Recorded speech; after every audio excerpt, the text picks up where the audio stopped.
Assalamualaikum hororis, jumpa lagi di channel RMB Mistis. Di channel ini saya akan menceritakan obrolan ringan masyarakat dalam kemasan cerita misteri.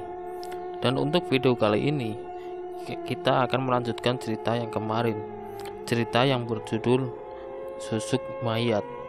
Lalu seperti apa cerita selengkapnya? Langsung saja, dan ini dia part 2, Susuk Mayat Sarminah.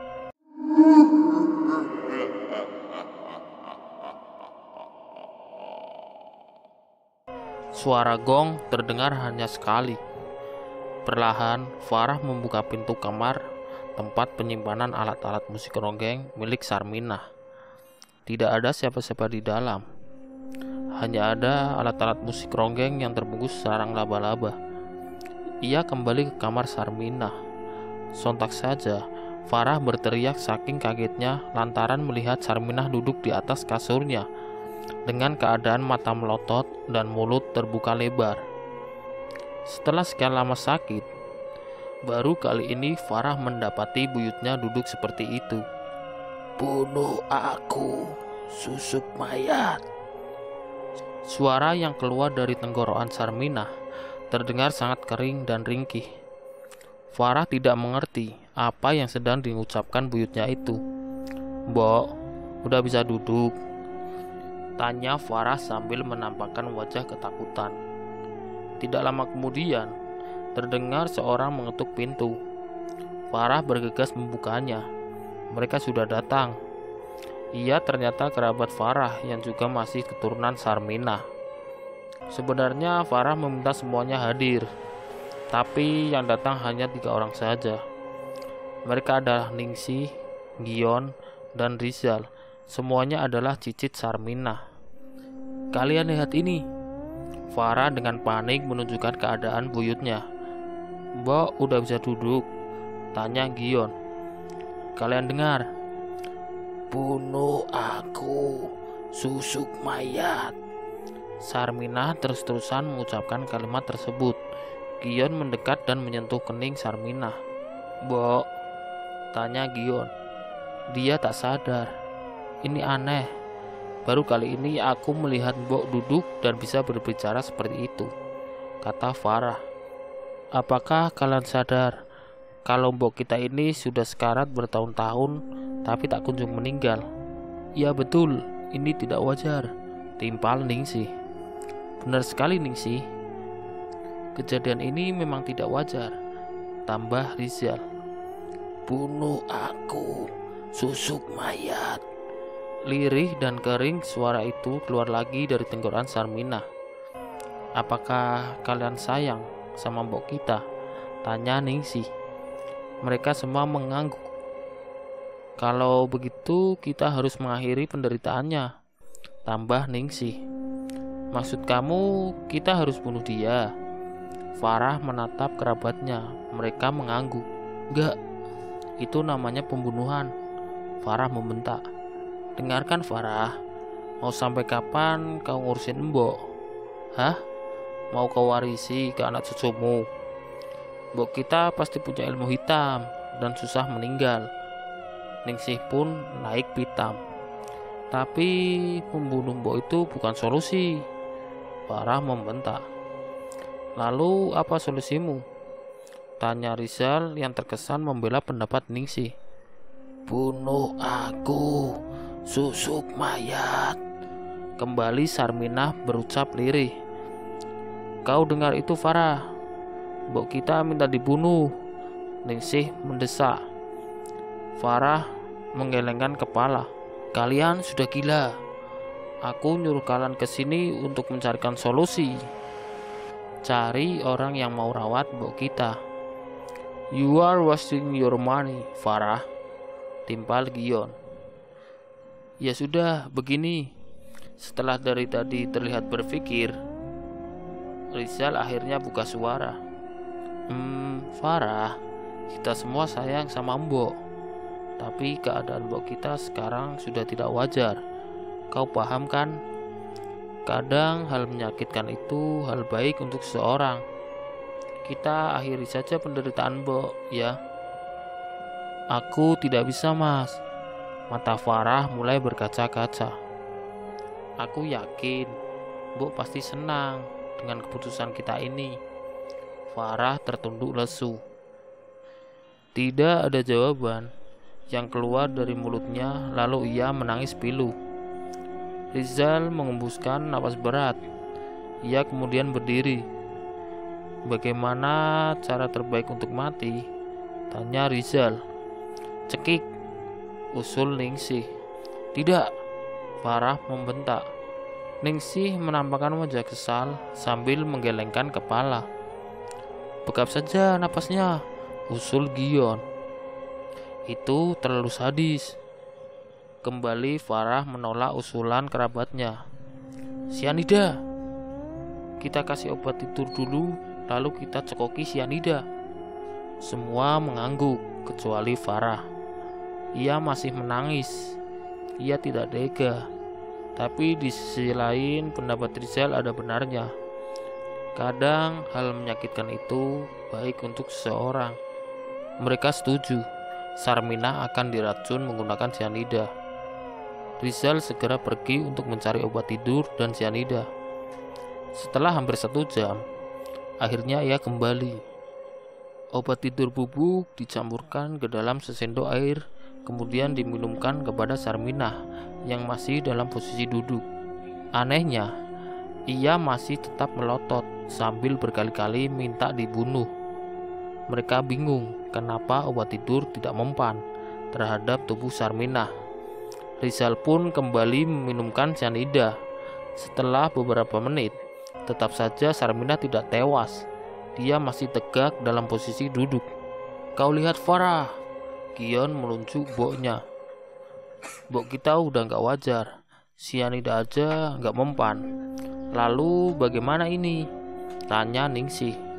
Tidak ada cara lain, kita cek saja, jawab Rizal. Tidak, Farah menolak. Tapi sekarang tidak ada yang peduli dengan penolakan Farah. Mereka tetap akan membunuh Sarminah demi menghentikan penderitaannya. Siapa yang berani melakukannya? Tanya Rizal. Semua terdiam. Ya sudah, kita gantung saja, Rizal memutuskan. Kalian sudah gila, teriak Farah. Hal itu terlalu sadis baginya. Kau tunggu saja di luar Farah, suruh Rizal. Gion hendak memaksa Farah keluar dari kamar, tapi Farah menepis lengannya lalu keluar kamar. Mereka tidak memperdulikan kerabatnya itu. Terpenting, sekarang bagaimana caranya mengakhiri penderitaan Sarminah. Rizal mengikatkan sebuah tali tampar pada plafon kamar. Ia membuat simpul melingkar. Gion menyiapkan 3 buah kursi untuk menaikkan tubuh Sarminah. Setelah semua siap, Rizal dan Gion menggotong tubuh mbok mereka. Sementara itu Ningsih menahan kursinya. Sialan, delik Rizal. Kenapa? Gion mengerutkan dahi. Pampersnya bocor. Perlahan tubuh Sarminah dinaikkan ke atas kursi. Sebuah tali dikalungkan di lehernya. Rizal masih menahan tubuh Sarminah dari bawah. Setelah semua sempurna, ia melepas pegangannya. Sarminah digantung. Tangannya tidak meronta. Kakinya tenang melayang di atas lantai. Dan kedua matanya melotot. Ia tidak lagi berucap apa-apa. Setelah 1 jam digantung, Rizal dan Gion menurunkan tubuh Sarminah. Mereka memeriksa detak jantung dan denyut nadi. Sudah tidak ada. Sarminah mati. Itu membuat mereka tersenyum bahagia. Akhirnya upaya mereka untuk mengakhiri penderitaan Sarminah berhasil. Sekarang bagaimana? Tanya Gion. Kita makamkanlah. Aku ingin ada pengajian dulu, sergah Farah. Walau bagaimanapun ia tetap sayang sama mboknya. Ya sudah, terserah mau kau. Farah beranjak ke kediaman Pak Sudarjo, ketua RT, untuk mengumumkan kepada warga kalau Mbok Sarminah sudah meninggal. Pak Sudarjo sempat kaget mendengar berita tersebut. Sudah sekian lama Sarminah sekarat. Ia bergegas ke musola untuk mengumumkan kematian Sarminah. Malam itu juga, warga berkumpul di rumah Sarminah. Surat Yasin dibaca bersama-sama dilanjut tahlil. Pak Sudarjo kemudian membacakan doa untuk Sarminah. Namun, ketika sedang dibacakan doa, lengan Sarminah yang sudah ditata untuk sedekap tiba-tiba jatuh ke lantai. Semua terkejut dan mengucap istighfar. Farah lalu membetulkan kembali. Tenang, bapak-bapak, ini hal biasa. Mungkin urat sarafnya masih bereaksi, ujar Farah. Pak Sudarjo kembali melanjutkan lantunan doa.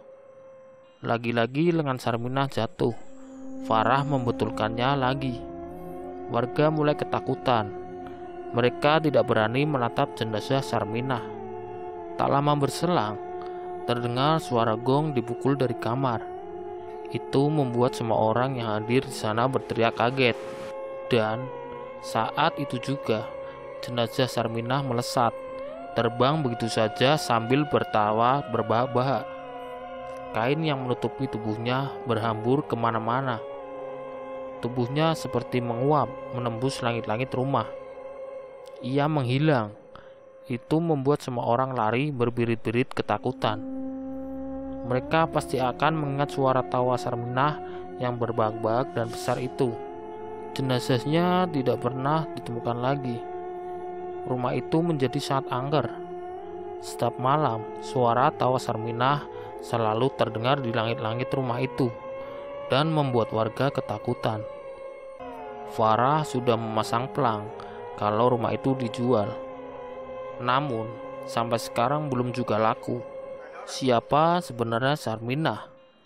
Dulu sekali, di sebuah kampung bernama Ciijau, Sukanti, seorang perempuan cantik yang merupakan penari ronggeng tersohor, melahirkan bayi perempuan berwajah buruk. Ia tidak menyangka kalau bayinya akan lahir dalam keadaan jelek seperti itu. Tidak punya batang hidung, bibirnya sungging, matanya rapat sebelah, pipinya seperti habis terkena luka bakar. Dijamin semua orang yang melihat bayi Sukanti akan bergidik ngeri atau bisa jadi ngilu. Orang-orang kampung itu berkata, pasti bayi Sukanti kena kutukan karena bayi itu adalah hasil hubungan gelapnya dengan Burhan. Tapi, anak tetaplah anak. Sukanti tidak mau menyesali kelahiran putrinya itu. Juga tidak pernah menangisi kepergian Burhan, lelaki bajingan yang menghamilinya. Dari penghasilan penari ronggeng, itulah ia menghidupi putrinya. Sarminah begitu nama yang diberikan pada gadis buruk rupa itu. Tidak ada yang mau berteman dengan Sarminah. Ia sering terlihat bermain sendirian. Di bawah pohon bambu hanya sebuah boneka yang terbuat dari batang kayu yang menjadi temannya sehari-hari. Nasib malam belum sampai di situ. Saat usianya menginjak 15 tahun, ibunya meninggal karena sakit. Ia tidak pernah tahu penyakit apa yang diderita ibunya. Semenjak saat itu, kehidupannya semakin sulit. Untung saja ada Mbok Ibah, dukun perajil yang pernah membantu ibunya saat melahirkan. Dia bersedia memungut Sarminah sebagai anaknya. Mbok Ibah ini sudah sangat tua. Ia lahir saat Indonesia masih dijajah Belanda. Bahkan di zaman Jepang, ia sempat menjadi Jagun Ianfu, budak pemuas nafsu tentara Jepang. Dia adalah wanita yang beruntung karena masih bisa selamat dari cengkraman tentara Jepang. Ada yang bunuh diri atau tewas diperkosa ramai-ramai oleh tentara Jepang. Sekarang nenek tua itu harus mengurus Sarminah, si gadis buruk rupa. Mbok Ibah yang sudah bungkuk membawa Sarminah ke rumahnya. Selama bertahun-tahun, ia menghidupi Sarminah dari hasil memijat warga kampung hingga Sarminah tumbuh dewasa. Satu hal yang tidak bisa dihilangkan dalam dirinya, ia ingin seperti ibunya, menjadi penari ronggeng yang tersohor di Ciijau.